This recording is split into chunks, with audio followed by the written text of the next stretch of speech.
올해 부동산 시장 과연 어떻게 흘러갈까요? 바로 이 한 장의 그림으로, 이 그림 속에서 여러분들은 뭐가 가장 눈에 띄십니까? 또 우리가 놓치지 말아야 될 포인트가 있습니다. 호재를 풀지 않아도 약간 예외 조항을 두는 거예요. 제 뇌피셜입니다. 실수요자들의 강한 러브콜을 받을 가능성이 높겠다. 2026년은 여전히 기회 시장이다. 안녕하세요. 사다리 경제 유선영입니다. 2026년 붉은 말의 해입니다. 자, 올해 부동산 시장 과연 어떻게 흘러갈까요? 자, 오늘은 부동산 시장에 대한 2026년 전망을 조금 더 세밀하게 진행을 해보도록 하겠습니다. 자, 우리 시장에 대한 2020년 부동산 시장의 전망은 이 그림 한 장으로 제가 좀 표현을 해보고 싶어서 오늘 그림을 하나 준비했습니다. 바로 이러한 모습인데요. 자, 지금 한 남성이 걸어가고 있습니다. 이분의 가는 길에는 목적지에는 공급 부족이라는 어떤 성으로 들어가고 있습니다. 그리고 이분은 지금 굉장히 좀 우울해 보이네요. 그리고 길 옆에는 뭐가 잔뜩 쌓여 있습니까? 유동성, 돈이 잔뜩 쌓여 있습니다. 자, 이분은 돈은 너무 많고 현금의 가치는 한없이 하락할 것이고, 그리고 공급은 부족하고 결국 집을 사야 해 라고 중얼중얼 읊고 있습니다. 자, 여러분, 이 그림 속에서 여러분들은 뭐가 가장 눈에 띄십니까? 제가 공급 부족이라든가 이러한 문구를 여기다 적었지만 사실은 가장 중요한 지금 키 포인트는 바로 여기 있습니다. 이분의 표정, 즉 이분의 마음, 심리죠. 우리 시장은 이미 공급 부족이라는 그 명확한 길은 이미 정해진 지 오래입니다. 그래서 길이 이렇게 있는 거죠. 그리고 그 길을 가는 길 가운데 돈은 늘 너무 넘쳐나고 유동성은 너무 풍부해지는, 돈의 가치는 한없이 하락하는 시장에 있습니다. 그런데 그 길을 걸어가는 사람들의 그 마음이 이제는 어떻게 될 것이냐가 사실은 굉장히 중요한 포인트라고 생각을 하고요. 자, 그래서 올해 부동산 시장의 중요한 가장 기폭제가 되는 것은 바로 심리다. 사실 부동산 시장의 심리 시장은 굉장히 중요하다는 말씀을 계속 드려왔었습니다. 그런데 그 심리가 작동하는 그 주체가 달랐습니다. 그전에는 투자 수요들의 심리가 크게 작동했던 시장이었습니다. 그래서 이미 움직였죠. 투자 수요는. 투자자들은 이미 강남 3구에, 한강 벨트에, 그리고 주요한 지역의 신축들에 집을 샀습니다. 그리고 갈아타기를 했습니다. 그래서 강남 3구, 그리고 용산, 한강벨트 이런 지역들은 가격이 많이 오른 것이죠. 그분들이 시장을 끌고 갈 것이다. 그것을 보고 따라가는 움직이는 실수요자들이 이제 가격을 결국은 하방에서 받쳐주면서 움직일 것이다 라는 말씀을 계속 드려왔는데, 정말 이제는 이 실수요자들이 강하게 심리가 작동하면서 시장을 끌고 가는 그런 한 해가 될 것이다 라고 말씀드리고 싶습니다. 그래서 결국은 심리긴 한데 실수요자들의 심리시장, 이게 우리 시장에서 지금은 2020년에 가장 중요한 기폭 효과를 할 것이다. 이 모든 환경들이 이미 정해져 있고 그리고 확정되어 있습니다. 자, 그럼 어떻게 확정되어 있느냐? 변함없이 상고하고입니다. 상반기도 상승, 하반기도 상승이다. 자, 여기는 우리가 이미 알고 있는 공급 부족이라는 오래전부터 이미 정해진 그것. 이제 공급을 이제부터 시작하더라도 앞으로 3, 4년 뒤일 것이고요. 그리고 이미 우리가 그 데이터들이 쌓여 있죠. 2024년, 2025년 인허가, 착공 물량 다 우리는 확인하고 있습니다. 그것들이 이미 확정된 시장을 알려주고 있어요. 공급이 부족한 시장이구나. 집이 부족한 시장이구나. 알고 있습니다. 실제적으로 우리가 진짜 집이 부족해서 텐트에 살아야 되는 이런 환경은 아니지만 우리는 그 길을 알고 있다라는 거예요. 알고 있다라는 게 중요합니다. 그리고 유동성, 돈은 넘쳐납니다. 계속 돈을 풀고 있습니다. 정부에서. 유동성과 이 공급 부족이라는 두 가지의 콜라보가 우리 마음을 작용하는 거죠. 그래서 작동시키는 거죠. 마음을. 심리를 움직이는 겁니다. 근데 너무나 그게 명확하고, 그전에는 그것을 관심을 갖고 지켜보시던 투자자들의 투자 심리만 많이 끌고 갔다면, 이제는 진짜로 집이 부족해지고 있다라고 느끼시는 분들, 월세도 전세도 매물이 없네, 이제 집을 살려고 하니까 살 집도 맘대로 못 사네, 더 뜨거워진 시장으로 가면 어떡하지라는 그 불안한 마음, 앞에서 보여드렸던 그 남성분의 그 불안하고 초조한 그 얼굴, 그것이 바로 우리 시장을 이끌어가는 어떤 이 매수 심리가 강하게 작동하는 그런 시장으로 갈 것이다 라고 생각합니다. 자, 그러면은 여기서 제가 많은 공급 부족에 대한 이야기들도 많이 드렸고 한데요, 유동성 문제를 한번 짚어보고 싶어요. 왜냐하면 뭐 지금 M2 그래프, 지금 명목 GDP 대비 M2 그래프를 보시면 이 돈의 어떤 그 유동성의 확장이, 이 상승이 사실은 그 GDP보다 훨씬 더 강하게 작동하고 있습니다. 그래서 돈은 더 많이 풀려가고 있는 환경이라는 것을 확인할 수 있는데, 거기에 더해서 지금 현재 정부가 역대 최대 규모의 수표 예산을 편성을 했죠. 그래서 728조라는 돈이 이제 풀리게 되는 환경이 되어 있습니다. 이재명 정부라든가 이제 그동안 우리 흔히 말하는 좌파 정부들은 돈을 풀지 않고는 할 수가 없죠. 그래서 돈이 많이 풀리는 시장인 건 명확한데, 이재명 정부 특히나 굉장히 돈을 과감하게 푸는 그런 정책들을 쓸 것이기 때문에 많은 돈이 풀릴 것이고요.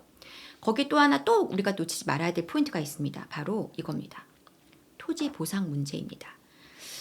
사실은 그동안 부동산 침체기에 좀 있었고요. 그리고 LH 여러 가지 재무적인 어떤 환경들, 그리고 뭐 공사비 갈등 등등등의 문제로 인해서 이 토지 보상이 좀 지연이 되어 왔었습니다. 그래서 2023년, 4년, 5년 사실상 이 보상 문제가 잘 처리가 안 되었었던 것들이 많았는데요. 올해는 3, 4년 만에 굉장히 큰 어떤 토지 보상 문제가 해결이 될 것으로, 돈이 풀릴 것으로 예상이 됩니다. 광명 시흥 3개 신도시 토지 보상이 이루어질 것이고요. 특히 용인 반도체 클러스터 역대급 보상이 지금 지급될 예정으로 있습니다. 그래서 이 돈이 어디로 흘러갈 것이냐 중요하죠. 그래서 지금 현재 가뜩이나 이미 풀려있는 유동성, 그리고 거기에 더해서 현재 정부가 앞으로도 풀어갈 유동성 앤드 이 토지 보상으로 인해서 풀리는 유동성까지, 이것들이 부동산 시장으로 유입될 가능성이 매우 높죠. 그래서 이렇게 됐을 때 우리 시장 어떻게 될 것이냐에 대한 우리가 고민이 필요하겠고, 그것이 지금 시장을 자극하는 굉장히 중요한 역할을 하고 있다라는 것이고요. 거기에 더해서 말이 뭐가 필요하겠습니까? 공급의 문제는 지금 너무 부족하다라는 거 다 알고 계실 텐데, 특히 지금 서울 수도권의 공급은 심각합니다. 왜 그러냐면 여러분들 지금 서울 수도권에 집중되는 인구가 얼마나 많은지를 이제 좀 제가 보여드리고 싶어서 약간 다른 접근을 통해서 공급 문제를 풀어보고 싶은데, 지금 보시면 지방 도시들 경남, 부산, 울산, 대구, 경북, 그리고 전남, 광주, 전북 모두 인구가 다 감소하고 있습니다. 대도시들에도 인구들이 다 줄고 있어요. 그런데 지금 서울은 감소하고 있지만 서울은 13만 명이 감소했네요. 이게 3년 동안의 데이터입니다. 3년. 13만 명이 감소했는데, 그런데 경기는 14만 명이 늘었습니다. 인천은 8만 명이 늘었어요. 8만 5천 명이 늘었습니다. 그러니까 여기는 인구가 계속 3년 동안 계속 증가하고 있는 중이에요.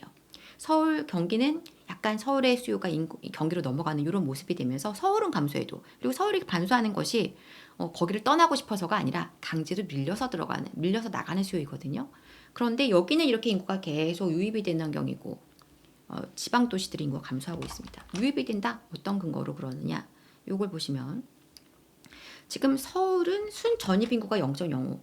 인구는 줄지만 전입과 전출을 따져보면 전입이 더 많다는 얘기예요. 그리고 이 서울의 전입을 상당한 수를 지금 가져가고 있는 곳이 경기도가 40%를 그 전출의 40% 가져가고 있고, 인천에서 9%. 나머지는 다 어디서 들어오는 수요가 유입이 되고 있냐면 지금 지방 도시들에서, 부산에서 9%, 경남에서 7%, 그리고 대구에서도 7%, 지금 광주, 전라도에서도 많은 인구가 이 서울 수도권으로 다 유입이 되고 있다는 거죠. 그래서 이 서울 수도권의 수요는 계속 증가하는 에너지로 계속 갈 수밖에 없는 환경이고요. 그런데 공급은 서울 수도권이 특히 부족하다라는 겁니다. 자, 지금 보시면 공급 그래프 뭐 자주 보여드렸던 거지만 서울은 정말 극히 그야말로 공급이 완전히 가뭄이에요. 공급 절벽이죠. 그렇게 해서 지금 2026년부터 공급이 너무 없고요. 서울, 경기, 인천을 다 포함한다 하더라도 적정 수요 대비해서 굉장히 부족한 공급을 보여주고 있습니다. 최근에 들어서 이렇게 공급이 부족했던 때가 없습니다. 이렇게 공급이 명확히 부족한 환경은 우리가 앞으로의 시장에 대한 길을 보여주는 것입니다. 그런데 여기 더해서 아까 보여드린 것처럼 유동성이 완전히 폭발적으로 늘어나는 환경에 지금 있는 것이죠. 상대적으로. 이러다 보니까 우리 시장은 상승의 분위기로 갈 수밖에 없는 구조고, 집이 부족해지면서 특정 지역들, 그리고 더불어서 사람들이 선호하는 실수요가 많이 들어가는 지역들 가격이 많이 올라가는 이미 환경이 됐고 그렇게 가고 있습니다. 대표적으로 실수요자들이 많이 찾아가는 지역들을 잠깐 가져와 보면, 서울에서 지금 은평구 같은 경우에는 이제 그 허리를 담당하는 중위 지역에서도 조금 아래쪽에 위치한 지역이라고 할 수가 있는데요. 그런데 보시면 여기 은평구 같은 경우는 신축이 많아요. 그러다 보니까 아파트 시세는 굉장히 가파르게 지금 정고점 수준까지 빠르게 올라오는 모습을 보여주고 있습니다. 은평구. 그리고 최근에 굉장히 거래가 폭발적으로 늘어가고 있고 시세가 빠르게 올라가고 있는 지역이 관악구입니다. 예전에는 금광구 해서 약간은 이제 가격적인 부분에서의 매력도를 떨어뜨려서 보았는데 그렇지 않습니다. 이제는. 왜냐하면 관악구가 강남 접근성 굉장히 좋은 그런 그리고 주거 환경이 우수한 지역이다 보니까 최근에 보시면 가파르게 가격이 상승하면서 정고점 수준에 도달해 있거나 이미 넘어간 단지들도 있죠. 그래서 이렇게 움직이면서 이렇게 가게 되면 이 중하위권 지역의 에너지가 세지면서 사실 가장 지금 피해가 큰 이 노원구 같은 경우에도 보시면 바닥을 이미 터치하고 올라가기 시작을 했어요. 거래량도 이제 늘어나는 추세이고 이러다 보니까 이제는 이 에너지를 서울의 하급지, 외곽지가 받아가겠구나라는 게 명확해지는 환경으로 가고 있는 것입니다. 이들이 이제 실수요인 거죠, 실수요. 여기도 마찬가지지만 그 에너지를 빠르게 받아갈 수 있는 실수요자들이 선호하실 지역, 주택도 아파트도 가격이 무겁지 않지만 그런데 어떤 나중에 호재도 기대할 수 있는 지역이 이런 지역이다 보니까요. 그래서 이렇게 지금 시장을 좀 전망을 해보았을 때 한 좀 전체적인 타임라인 안에서 한번 본다면 이렇게 봅니다. 부동산 시장 전망. 일단 상반기는 일단 대출의 여건이 소폭 좀 완화될 것이다. 대출 규제가 아니라 대출의 여건, 은행들이 이제 대출의 총량을 다시 리셋하는 환경이 되다 보니까 조금 좋아지겠죠. 그래서 그런 부분들이 있고, 그래서 대출의 환경이 좀 좋아지고, 무엇보다 이제 지방선거가 6월에 있기 때문에 아무래도 지방선거가 있으면 여러 가지 면에서 부동산 시장에는 플러스 요소로 작동하게 됩니다. 일단 규제 강도를 좀 조절합니다. 너무 센 규제를 하면 표심을 잃을 테니까. 그래서 규제 강도를 조정을 하고, 특히나 정비사업 같은 경우에는 좀 규제 완화 쪽으로 방향을 많이 틀어줄 가능성이 높아요. 왜냐하면 공급의 문제가 달려있기 때문에. 거기다가 각종 개발 호재, 또 어떤 지역에 대한 수혜가 될 만한 공약들이 나오게 되면서 그것들이 진짜 되느냐 안 되냐의 문제보다는 그렇게 갈 거에 대한 어떤 기대감이 높아지는 어떤 그 지역별로 부동산 공약들, 어떤 개발에 대한 어떤 호재 이슈들이 부각되면서 플러스 요소로 작동하게 되는 환경들이 만들어지게 됩니다. 자, 그리고 우리가 이미 경험하고 있는 전세도 매매도 매물이 급격한 부족한 환경, 전세값도 계속 오르고 매가도 계속 오르는 이런 환경들이 결국은 실수요자들을 굉장히 자극을 하면서 매수세가 강하게 붙어갈 수 있는 게 상반기 시장이다라고 보고 있습니다. 그래서 상반기는 상승으로 보고 있고요. 그리고 하반기 가면은 아무래도 이제 지방선거 끝났고 대출에 대한 어떤 규제 좀 시작이 되겠죠. 왜냐면 이제 실수요자들이 집을 사고 하면서 대출의 어떤 규모가 좀 대출 규모가 늘어나게 되면 규제로 방향을 더 세게 틀 가능성이 있습니다. 그리고 이제 지방선거도 끝났겠다. 좀 미뤄뒀던 강한 규제책들, 어떤 세제책들 이런 것들을 쓰겠죠. 그래서 세 부담이 좀 강화될 수 있고 이런 거에 대해서 좀 움찔하면서 이렇게 지금 강하게 이렇게 규제를 하는데 내가 가도 될까라고 생각하시는 수요층이 늘어날 수가 있겠죠. 그러다 보니까 그동안 서울 주요한 지역 많이 올랐던 지역이나 이제 상반기 내에 좀 어느 정도 시세 회복이 빠르게 올라간 지역들은 약간 강보합으로 갈 수도 있을 것 같아요. 그런데 서울의 외곽 지역 그리고 경기 인천 이런 지역들은 강한 상승세가 나타날 가능성이 높다. 실수요자들의 이동이 계속 나오게 된다라는 거죠. 그래서 전체적으로 본다면 핵심 지역과 뭐 중위권 지역들까지는 약간 강보합세 정도로 움직인다 하더라도 다른 지역들에서 시세가 좀 강하게 받쳐주면서 역시 하반기도 상승의 에너지가 나오겠다라는 것이 제 예상입니다. 물론 2026년도 부동산 시장의 변수들도 있습니다. 그래서 좀 간단하게 정리해 본다면 일단 토지가 이제 좀 중요한 어떤 변수 중에 하나일 것으로 예상이 되는데 해제될까? 일부라도 라는 부분입니다. 근데 일부 해제 가능성은 저는 반반이라고 봐요. 역시 아까 말씀드린 대로 외곽 지역의 움직임, 시세가 어떻게 이어지느냐에 따라서 강하게 시세가 붙는다면 풀어주기가 굉장히 부담스러울 것이고요. 그래서 풀기가 조금 조심스러운 환경이 될 것이고 만약에 생각보다 시세가 강하게 어떤 연출되면서 상승하는 어떤 분위기가 나오지 않는다면 고민해 볼 수도 있을 것 같습니다. 쉽지는 않으리라고 생각하고 있어요. 그런데 제가 생각하는 또 하나의 카드가 있는데요. 뭐냐면 호재를 풀지 않아도 약간 예외 조항을 두는 거예요. 예, 그래서 예외 조치를 할 것으로 그런 것도 가능하지 않을까 예상합니다. 왜냐하면 이게 지금 서민들의 서민 주거를 심하게 지금 서민 주거를 침해하고 있다. 왜냐하면 이거는 이제 곧 전월세죠.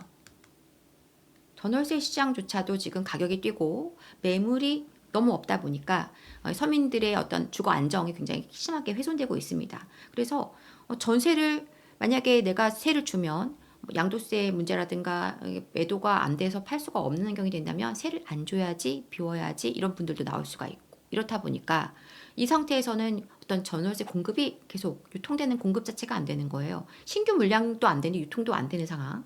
그래서 정부가 아마 궁여지책으로라도 갱신권을 사용하는 이제 혹시 그렇게 해서 갱신권으로 2년 전세 더 연장하거나 이렇게 하는 임차인들에 대한 어떤 그런 것들을 좀 배려해주는 갱신권 썼는데 또 쓴다든가 뭐 이런 식으로 아무튼 그 임차인들을 좀 배려하는 어떤 환경으로 세를 놓는 물건은 이제 매도를 좀 가능하도록 해주지 않을까. 모든 지역은 아니고 일부 지역은 그렇게 할 수도 있지 않겠나라는 게 제 뇌피셜입니다. 그래서 이렇게 되면 이러한 지역들 물건은 좀 거래가 가능한 환경이 될 수 있겠고 이러면 전월세 유통이 좀 수통이 트이겠죠.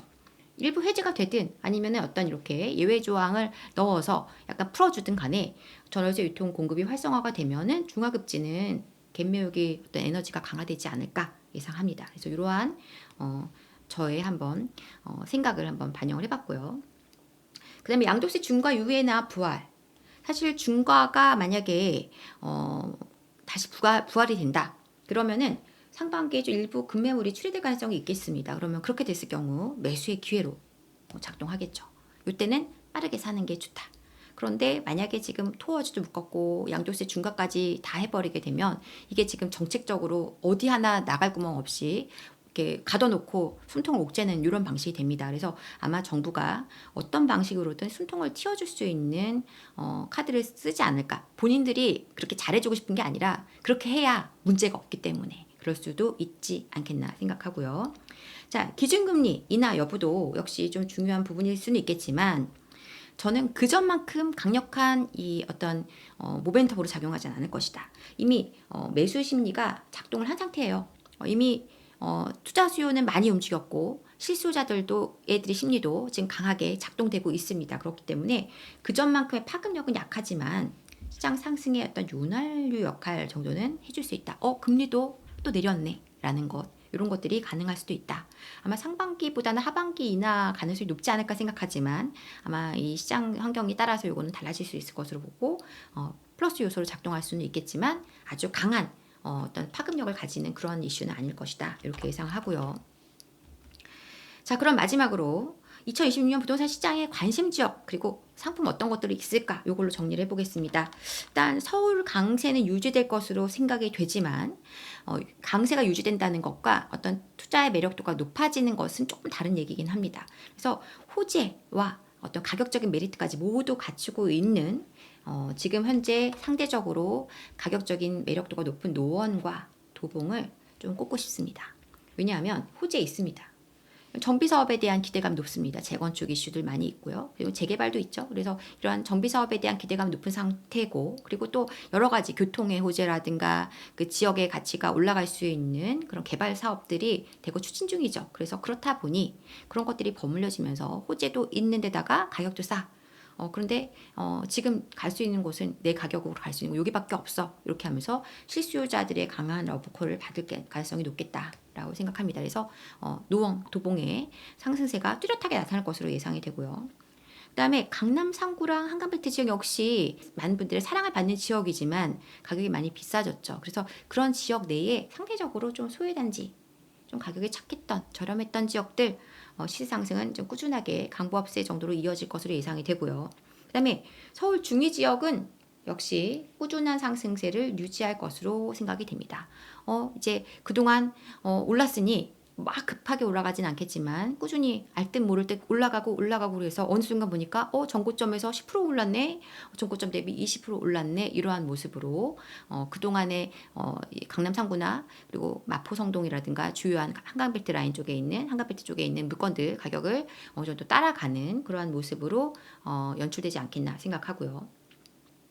수도권 같은 경우도 굉장히 중요하죠. 그래서 이제는 갭 메우기 타이밍이다. 그동안 못 갔던 수도권 내에서도 비규제 지역들 특히 빛을 발할 것으로 예상이 됩니다. 그래서 이제 지금 현재 그 수도권에서 1기 신도시는 분당이 대표주자, 그리고 평촌이 그 뒤를 이어가면서 지금 에너지가 좋은 편인데, 이제는 그 에너지를 좀 다른 지역이 받아주지 않겠나 생각합니다. 삼본, 그리고 중동, 일산.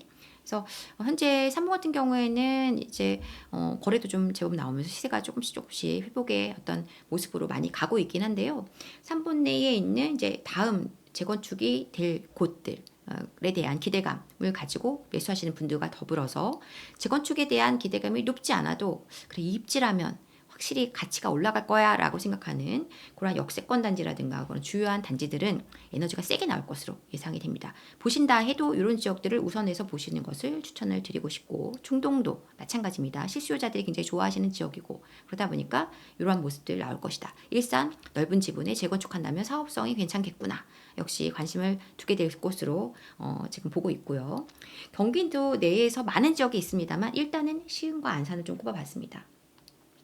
왜냐하면 교통의 호재가 있고요. 신안산선, 월판선, 뭐 인동선 이런 호재들이 있지만 특히 교통 호재가 아직까지 가격에 많이 반영이 안 돼 있는 지역들이 시흥과 안산에 좀 있습니다. 그래서 여기와 거기 더해서 가격적인 메리트가 있다라는 부분들을 좀 생각했을 때 시흥과 안산 관심을 가져볼 만하다. 물론 여기 더해서 뭐 구리, 지금 계속 가격이 올라가고 있는 동탄, 역시 동탄 1도 지금은 이제 좀 매력권으로 많이 들어가야 되는 환경이고, 그동안 오르지 않았던 비교 지역 전체적으로 다 좋습니다. 그런데 이제 그 중에서도 조금 가격적인 매력도가 높아 보이는 지역으로 한번 꼽아봤습니다. 자, 인천 전 지역 괜찮다. 특히 투자 수요라면 송도를 좀 많이 볼 것이다. 그리고 실수요라면 인천의 서구, 부평, 남동구를 좀 많이 보게 될 것이다. 그래서 인천의 해가 될 것이라 생각하는데 2026년 하반기부터 특히 인천이 조금 더 어떤 에너지가 세지지 않을까, 저는 좀 그렇게 예상을 하고 있고요. 자, 그리고 핵심지 이제 요거는 이제 상품인데요. 앞서서 좀 이런 얘기를 드리고 싶어요. 많은 분들이 특히 전문가 그 뭐 전망을 보니까 여전히 한강, 여전히 양극화 이런 말씀들을 많이 하시더라고요. 저는 좀 동의하기는 어렵습니다. 이 지역은 계속 꾸준히 오를 거예요. 안 오른다는 얘기가 아닙니다. 다만 한강벨트라든가 양극화로 계속 좋아지는 지역 계속 올라간다. 이거는 그냥 그 에너지를 유지하고 조금 그 에너지, 강한 에너지가 좀 더 완반하게 올라가는 모습으로 바뀌는 것이지, 지금 같은 엄청난 동력, 그 정처럼 그 동력으로 계속 올라가기는 어렵죠. 그러니까 상대적으로 투자의 성과 측면에서 본다면 그 지역보다는 다른 지역이 조금은 더 매력 있는 환경으로 간다라고 생각하고 있고요. 그래서 이제는 이거보다는 오히려 이게 아니라 갭 메우기, 키 맞추기, 이렇게 시장을 보시는 거, 균형 찾기, 이런 키워드가 2026년에 더 맞는 키워드가 될 것이다, 말씀드리고 싶습니다. 상품 측면에서 본다면 이제 그동안 재건축 아파트 많이 올랐고 구축들, 리모델링도 많이 올라간 상태예요. 그래서 여전히 매력 있는 핵심지, 이게 꼭 규제 지역이라는 말씀은 아닙니다. 그래서 어쨌든 간에 주요한 서울의 주요 지역도 그렇고 규제 지역, 비규제 지역 다 포함하여서 핵심이 될 수 있는 지역에 어떤 갭 투자라고 할 수 있는 카드가 가능한 재개발, 이게 좀 프리미엄이 강화될 것이다. 아무래도 이제 서울 같은 경우는 재개발이 아니면 투자를 실거주를 무조건 동반해야 되니까 이런 부분에서 재개발이라고 했을 때는 조금 더 플러스 요소가 될 수 있겠고요. 비규제 지역들도 이제 재개발에 대한 관심이 높아지면서 관심을 가지게 될 가능성이 높아 보여요. 자, 그리고 그래도 나는 서울이야, 그래도 핵심지가 맞는 게 아니겠어 라고 생각하시는 분들이 꼭 있습니다. 그 지역에 할 수 있는 무겁지 않은 자금을 할 수 있는 방법 역시 빌라죠. 그래서 서울 핵심지의 빌라 좀 이번에 2026년 들어오면서 크게 좀 더 부각될 가능성이 높고 강한 상승세가 역시 예상이 된다. 이거는 상품적인 측면에서의 말씀이고요. 이제 입지와 상품 중에서 어떤 걸 선택하느냐, 입지도 상품도 다 잘 좋은 나에게 여건에 맞는 선택지를 잘 찾으신다면 2026년은 여전히 기회의 시장이다 말씀을 좀 드리고 싶습니다. 자, 이렇게 해서 2026년 부동산 시장 전망을 전반적으로 한번 해보았습니다. 많은 분들이 2024년, 2025년 지나오면서 타이밍을 놓치셔서 울적하신 분들도 많으셨는데 저는 2026년도 여전히 기회가 있고 기회의 시장이다 말씀드리고 싶고요. 그냥 마음을 내려놓기보다는 그래도 문을 두드리면 문이 열립니다. 여러분들의 기회를 찾아서 2026년에도 파이팅 하시기를 응원하고요. 저도 역시 여러분들과 함께 붉은 말의 해처럼 열심히 열정적으로 꾸준하게 한결같이 달려가도록 노력하겠습니다. 여러분, 저는 다음 시간에 더 좋은 내용으로 다시 찾아오겠습니다. 지금까지 사달의 경제 유선영이었습니다. 감사합니다.